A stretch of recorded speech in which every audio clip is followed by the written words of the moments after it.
Hi, I'm Kathryn Kinnear, and this is my process timeline for developing the Fold and Hold stand for iPad Pro for Design Studio One with Glenn Haugen at NASCAD.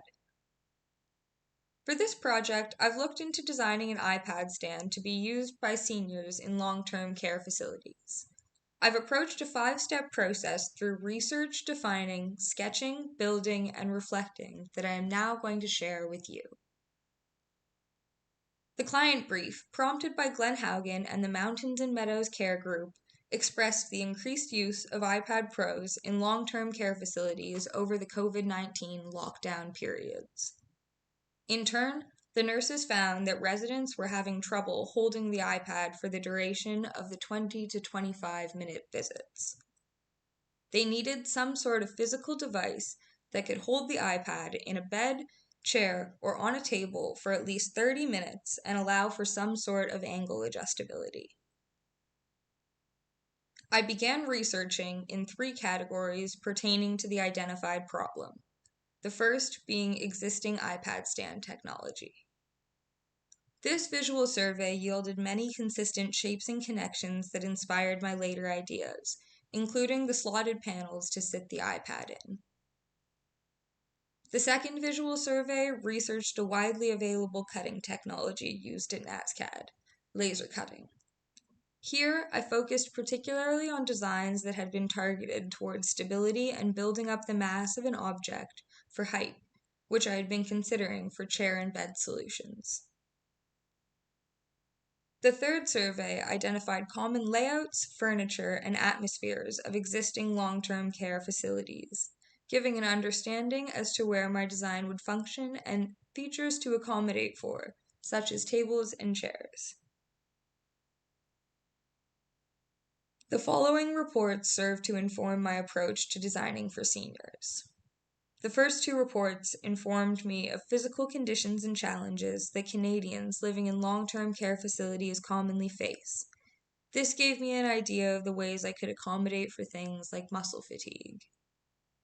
The final report gave me a mild understanding of the various levels of care people living in long-term care receive.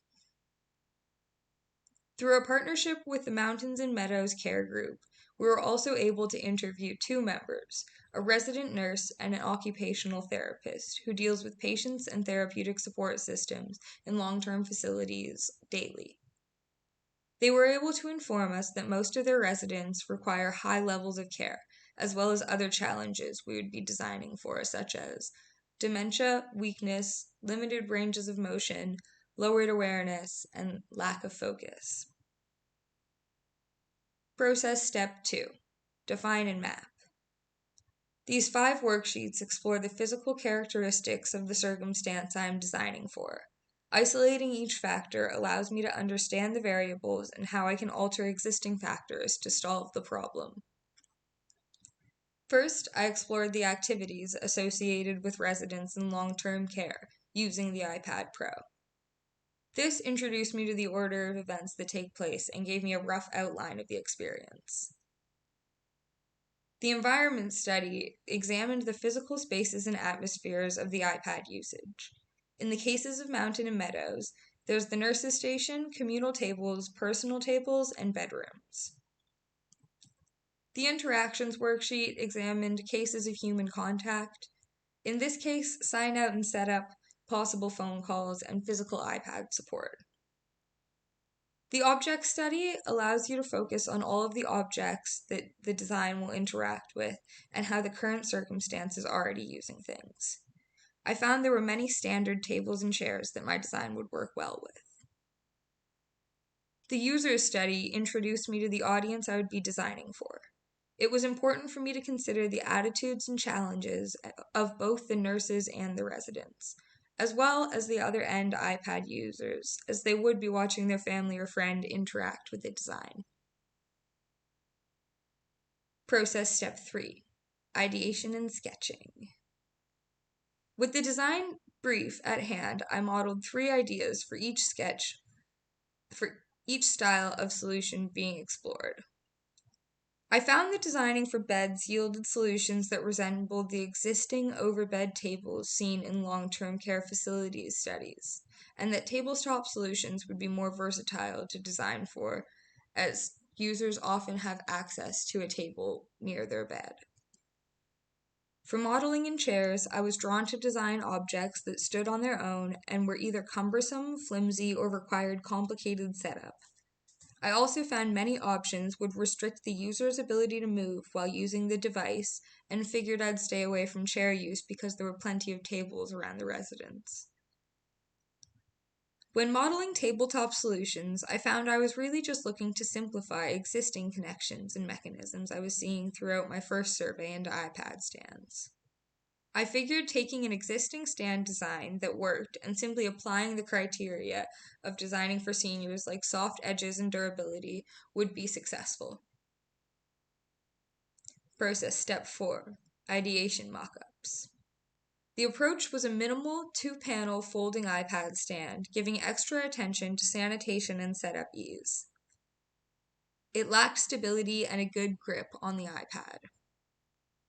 The second mock-up involved adding a secondary layer to hold the iPad in place better and a sturdier hinge. It was still unstable, and too many slot options would result in it being hard to clean. However, the new hinge design had been an improvement. The final mock-up added a third panel to the stand that would sit in the same slot as the iPad, and the iPad would lean on the third panel as gravity held it in place, solving for the instability of the first two mock-ups. This design also alleviated the need for as many slots, only keeping the ones essential to viewing angles, making it easier to clean. Design process step 5. Final concept presentation. To successfully display the considerations for this design, I referred back to my research. The activities, interactions, environments, objects, and users applied context to the presentation board and how to display the product for optimal understanding of what it is and how it functions in its intended atmosphere. The first presentation board describes the product and its general design features. The stand is designed with safety, stability, and ease in mind.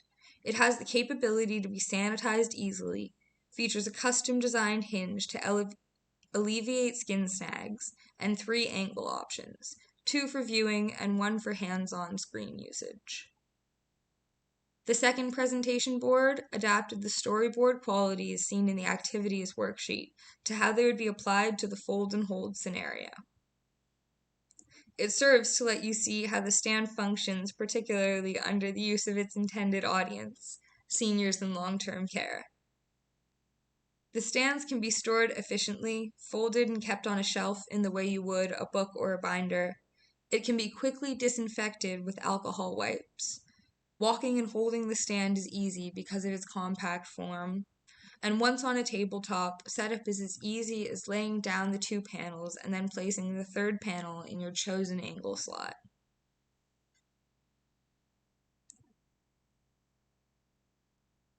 To refine the solution, the fold and hold stand works efficiently, but it could be improved on. If I were to look into furthering this design, I'm exploring some sort of connection that would hold the device in place while standing upright, such as a magnet in the slot where the panel is currently sitting in to hold the final panel in place.